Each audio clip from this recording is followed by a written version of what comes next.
यथा दंडेन गोपालौ गावो पाचेति गोचरम एवं जरा च मच्चु च आयुं पाचेन्ति पाणिनम। यथा जैसे दंडेन डंडों से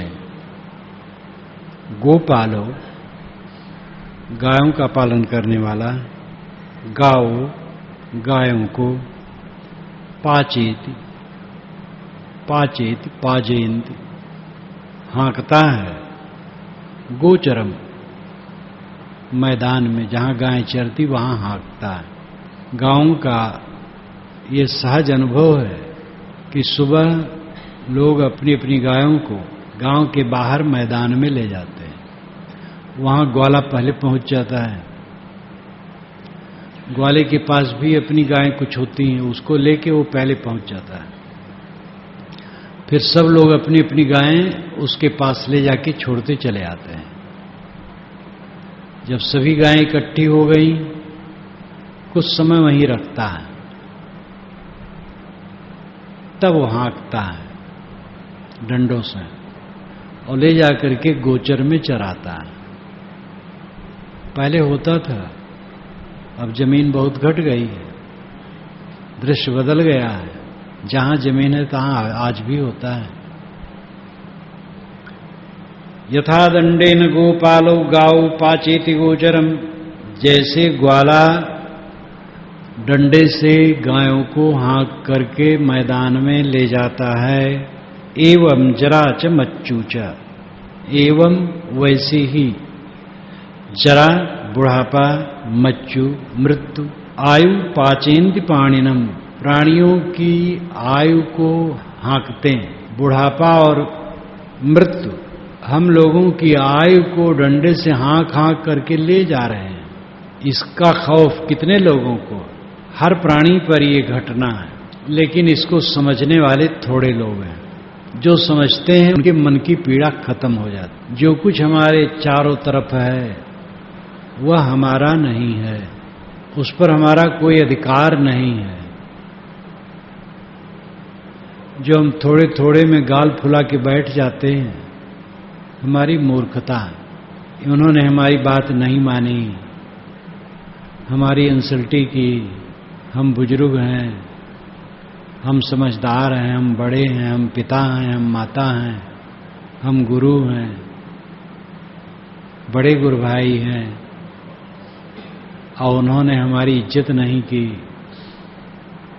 ये सब मूर्खता के अलावा कुछ नहीं। तुम सबकी इज्जत करो, अपनी इज्जत के लिए क्यों पतंगा बनाओ। अपनी इज्जत इंद्रियों के भोग सम्मान के नरक में तो अनादिकाल से जलते आए हो, और वही तुम्हारे मन की पीड़ा है। उस पीड़ा को समझ करके निकालने का प्रयास अगर आज भी नहीं है तो ज्ञान का मतलब क्या है। गंदगी हमारी क्या है, ये इंद्रियों के विषयों में रमना ही गंदगी। जहां तक संयोग जनित सुख की कल्पना है वो सब गंदगी।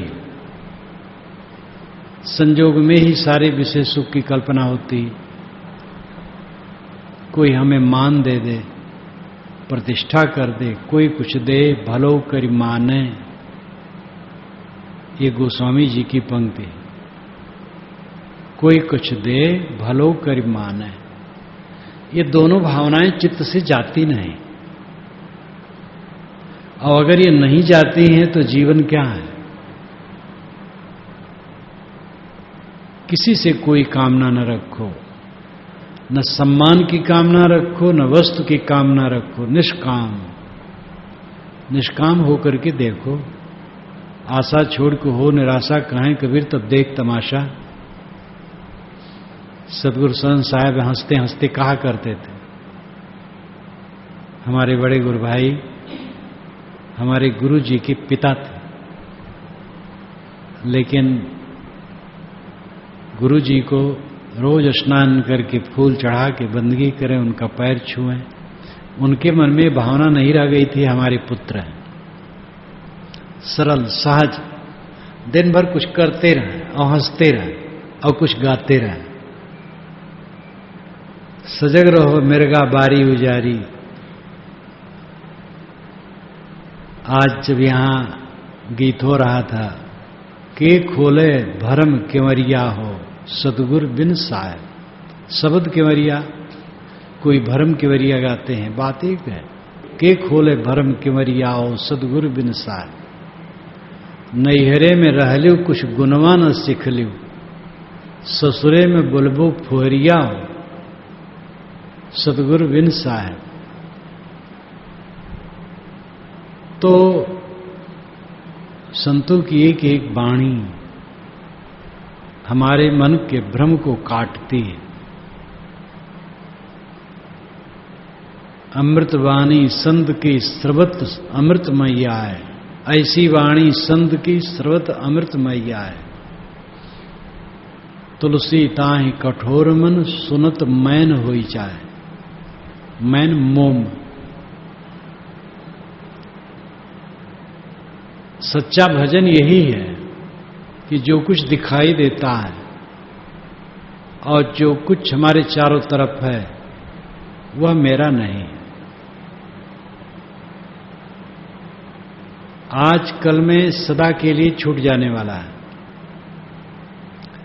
उस सब पर मेरा कोई अधिकार नहीं। न प्राणियों पर अधिकार है, न पदार्थों पर अधिकार है। अधिकार जहां माने चाटे खाए, बस तेन तिक्तेन भुंजी था। त्याग पूर्वक शरीर का गुजर लो।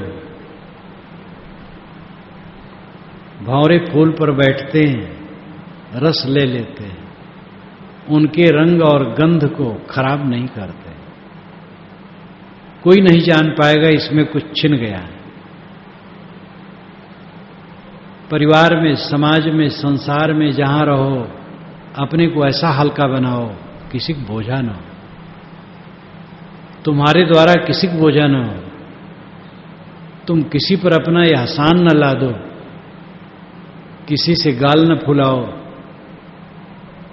अपना अधिकार कहीं मानो ही न तुम्हारा कुछ अधिकार है। किसी पर मेरा कुछ अधिकार नहीं। न वस्तु पर है, न व्यक्ति पर है।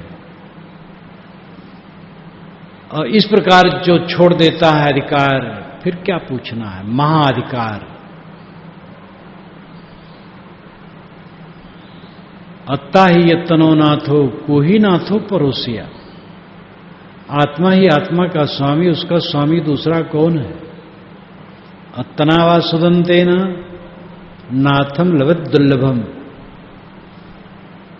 जो अपने आप को सुदांत कर लेता है, अपने आप को दमित कर लेता है, अपने आप को वश में कर लेता है, वह दुर्लभ स्वामित्व को प्राप्त करता है।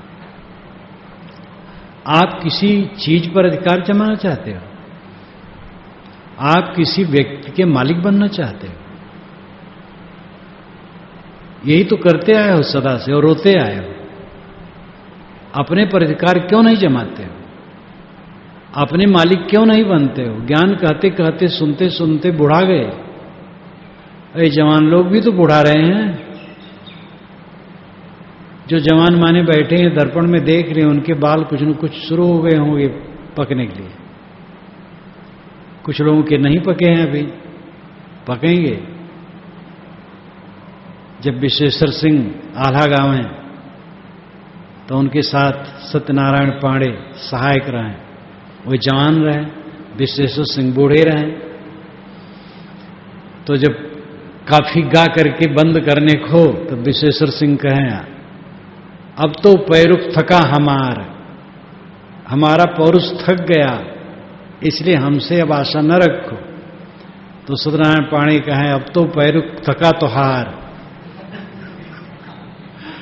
अब वो जवान है तो वो कहें कि हम क्यों कहें हमारा पैरुख थका। लेकिन वे भी बुढ़ाने करीब 100 वर्ष सो करके गत वर्ष में शरीर छोड़े हैं, सुना। सब का रास्ता वही है। किसी पर एक तृण पर हमारा अधिकार नहीं है। सारा अधिकार छोड़ दो, फिर देखो पूरे विश्व पर अधिकार हो गया। जिसने अपने पर अधिकार कर लिया, मानो पूरे विश्व पर अधिकार हो गया। अधिकार की भावनाएं खत्म हो गई, कुछ पाने की लालसा ही खत्म हो गई, बस अधिकार ही अधिकार है। जिसकी कामनाएं बुझ जाती हैं, उसकी सब कामनाएं पूरी।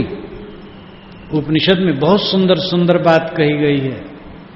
उसके लिए जब वो बहनों की ख्याल करता है तो बहनें बहनें, भाइयों की ख्याल करता तो भाई भाई, धन का ख्याल करता तो धन धन ही, जिसका ख्याल करता सब भरा भरा रहता है।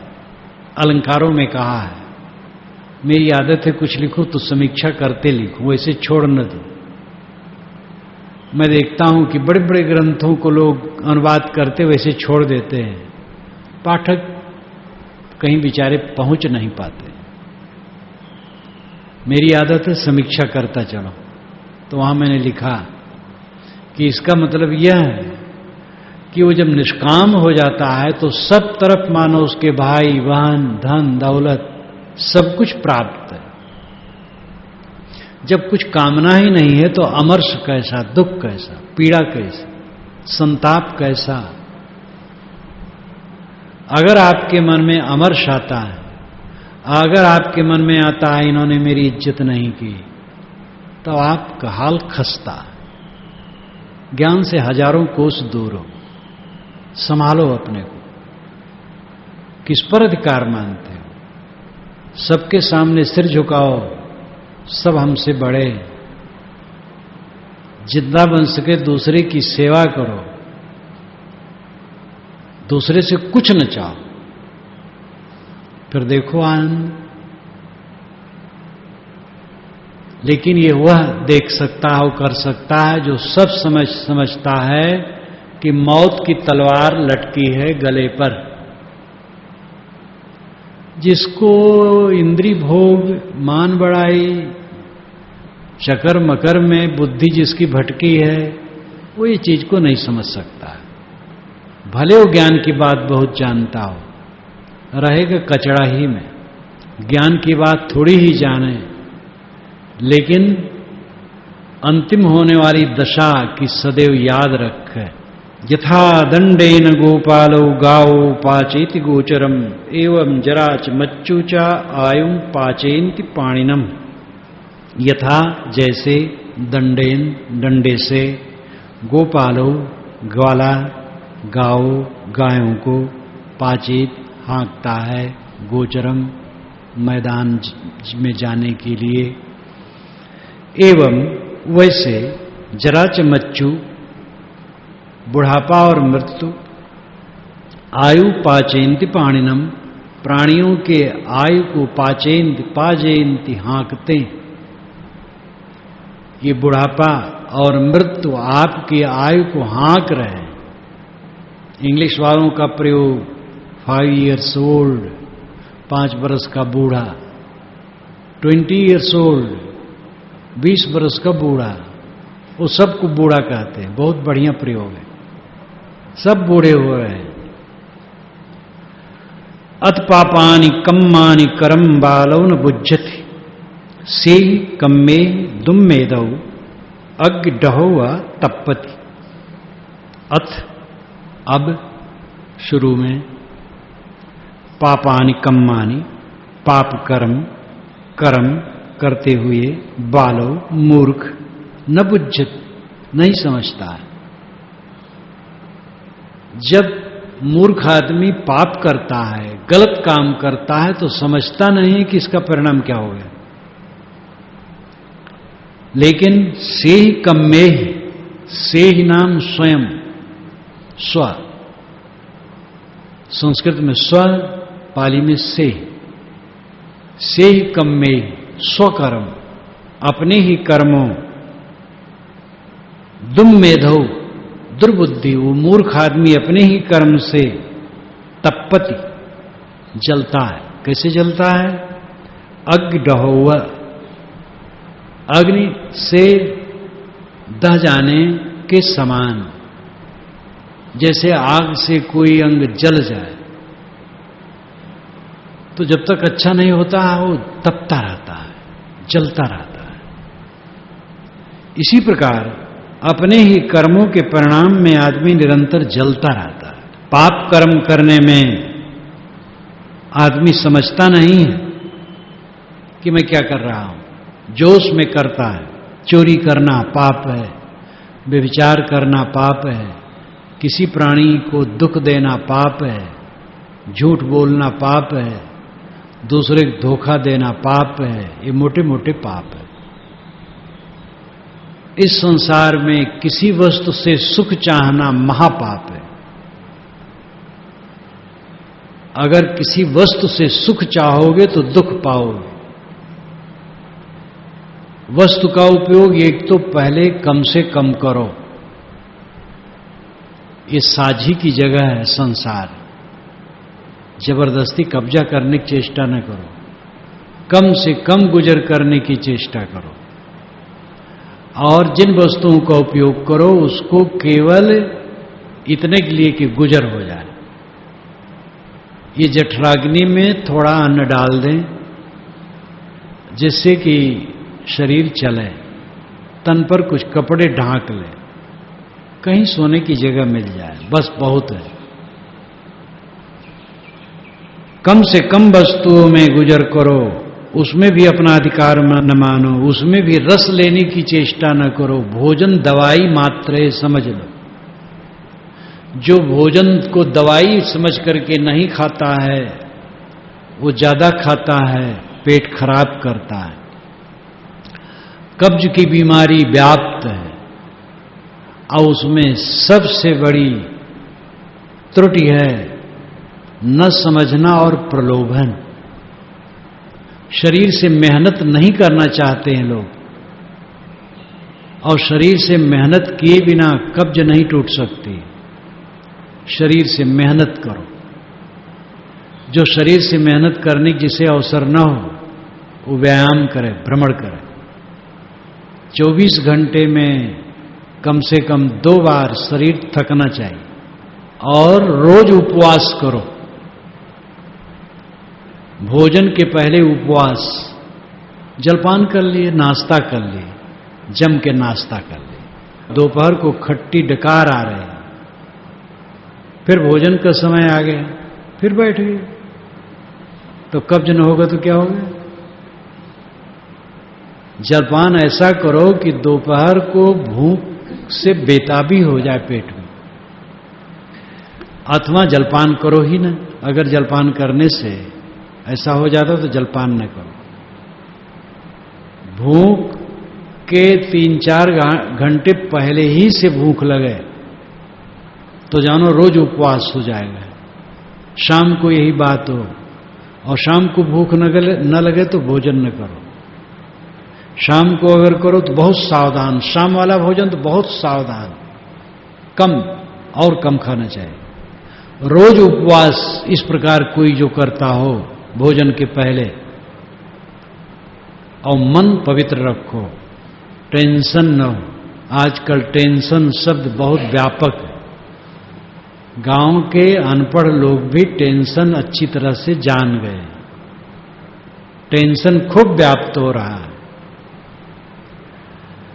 मन में बोझा ना लो, सेवा करो, किसी से कुछ न चाहो, निष्काम रहो, घर वालों से, समाज वालों से सबकी सेवा करो अपने बन सके जो, और किसी से कुछ न चाहो, सबसे अपने को छोटा मानो।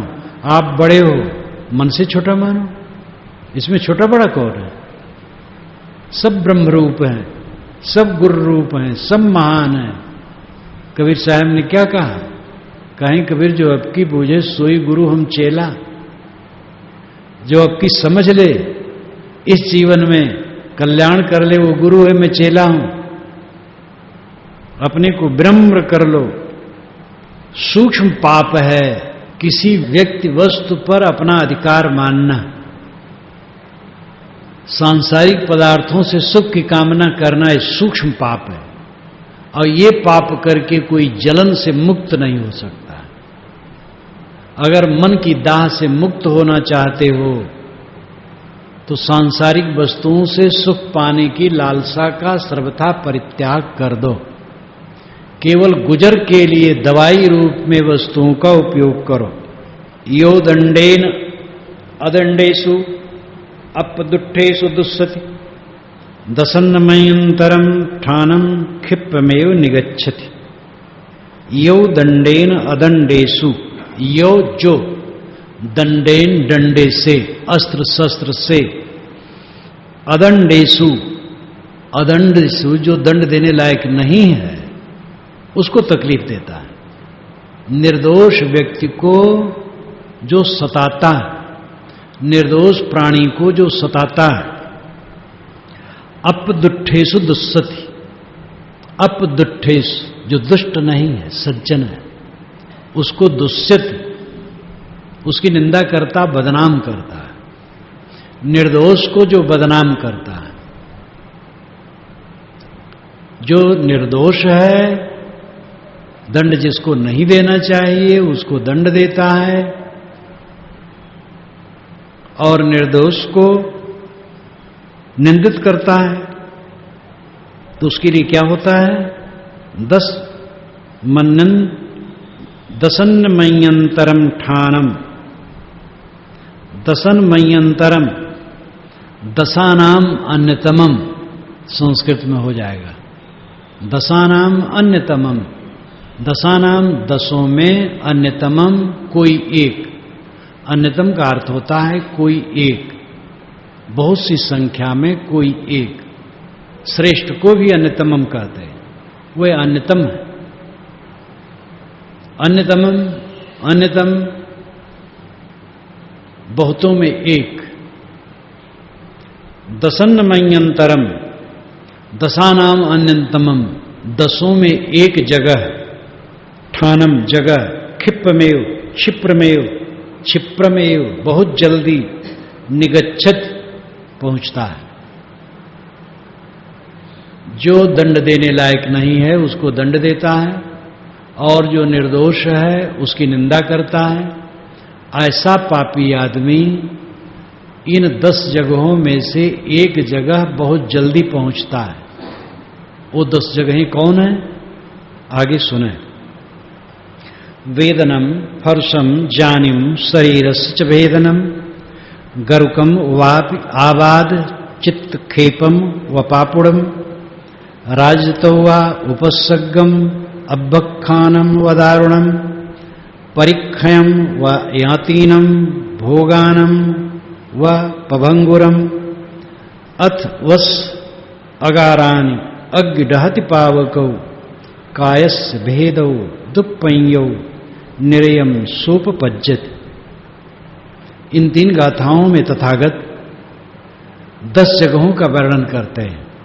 वेदनम फर्शम, वेदनम संस्कृत पाली दोनों में बराबर, और परुषम जो संस्कृत का परुष है वह पाली में फरुष हो जाता है। परुष यानी कठोर। वेदनम फर्शम, भयंकर वेदना उसको प्राप्त होती है, भयंकर पीड़ा उसको प्राप्त होती है। दूसरी बात जानिम, जानिम हानिम, किसी प्रकार की उसकी स्वार्थिक वस्तु की हानि होती है। शरीरस्य च भेदनम, उसके शरीर के अंगों का कट जाना होता है। गरुकम वापि आबाद, आबाद नाम रोग, गरुकम भारी, भारी रोग उसके शरीर में हो सकता है। चित्तक्षेपम व पापुड़े, चित्तक्षेपम चित्त विक्षेपम, चित्त विक्षेप अर्ध विक्षिप्त हो जाना, पागल हो जाना, पापुड़े प्राप्त होता है।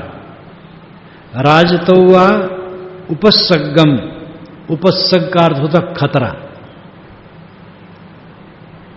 राजा द्वारा उसको खतरा मिलता है, राजा द्वारा वो सताया जाता है। अभ्यखानम व दारुणम, अभ्यखान का अर्थ है निंदा।